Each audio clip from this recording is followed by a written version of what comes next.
Hi, I'm Danny Ecker with your Chicago Business Today Midday Report. CME Group is acquiring the Kansas City Board of Trade for $126 million in a move that stands to bolster the company's grain trading volume.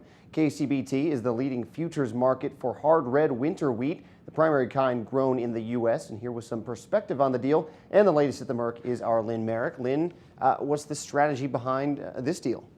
This was a pretty natural decision for CME, Danny.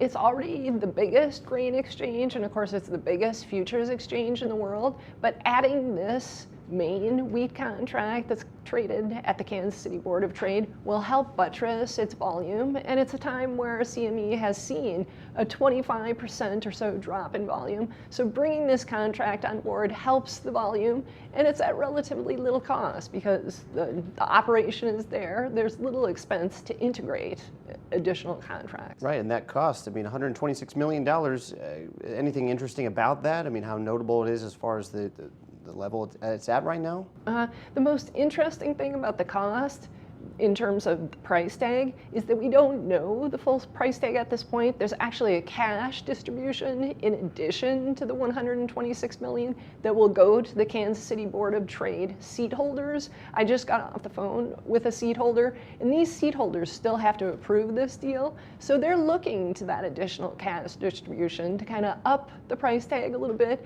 We don't know what that's going to be, but it could make a difference. It won't make a huge difference to CME. It's still something it could readily swallow. Sure, it's a big variable though. Are we likely to see a shopping spree by any means from CME here? Are there going to be more acquisitions maybe like this one to come? This suggests to me that CME is out there shopping and it's looking to do so it can increase volume.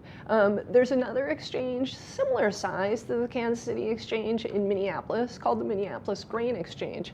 It has the hard red spring wheat contract, which is also another big grain contract. So could we see them make a bid for that exchange as well?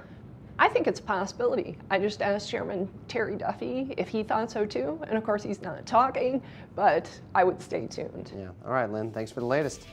Thank you.